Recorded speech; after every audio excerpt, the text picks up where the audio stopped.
And finally this week is Pixar's Up, which is directed by Pete Docter, who also directed Monsters Incorporated. And it really is one of the most depressing openings to a Pixar movie. And it starts off with any kid's movie. Yeah.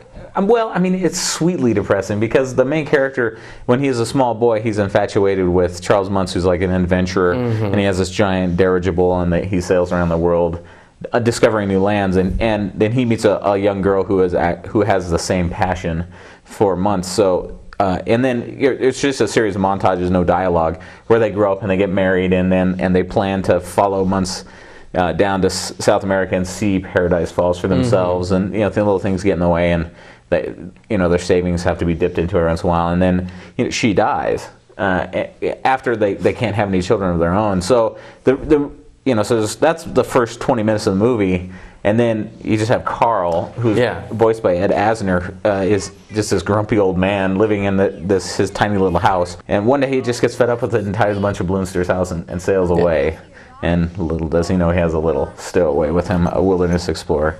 And all the stuff that happens once they finally get down to South America is really the adventure part of the story. But the thing that Pixar does so well is that the plot moves along, but it does it never gets stale. And it never gets dominated by special effects. We watched Monsters vs. Aliens earlier on, and that was really just an action movie, but there was nothing else going on. It was just a visually exciting movie, but not a whole lot else going on. No character development. And there's a lot of that in this. There's a lot of it, and the characters. Even though Carl is just an old curmudgeon, he really is somewhat likable because of that first 20 minutes. You see his backstory. If it had just come in with him being grumpy all the time, there's not a lot to like about the character. But knowing where he came from and what his motivations were, that's what really, I think, brought his character to life. And the same for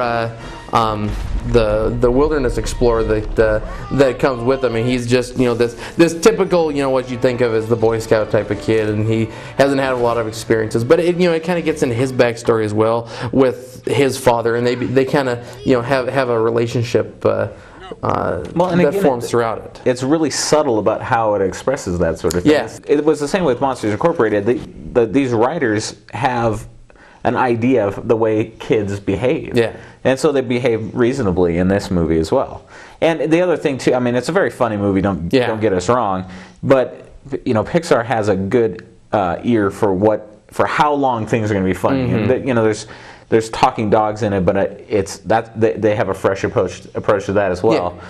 But the one joke with the big mean alpha dog has his voice box is broken, so it talks really high pitched. And just at the point where I'm getting sick of that, they stopped doing it. Yeah. It was brilliant, and they move on to a new joke.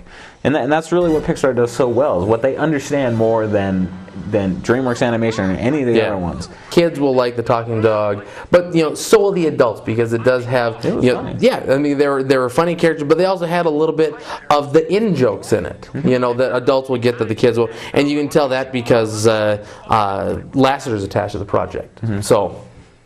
Yep, it was one of their best. I have trouble picking a favorite, but after this is their 10th movie, there's no other studio that has that kind of track record, not one. And I'm sure we'll continue to see amazing things from them. So go check this one out.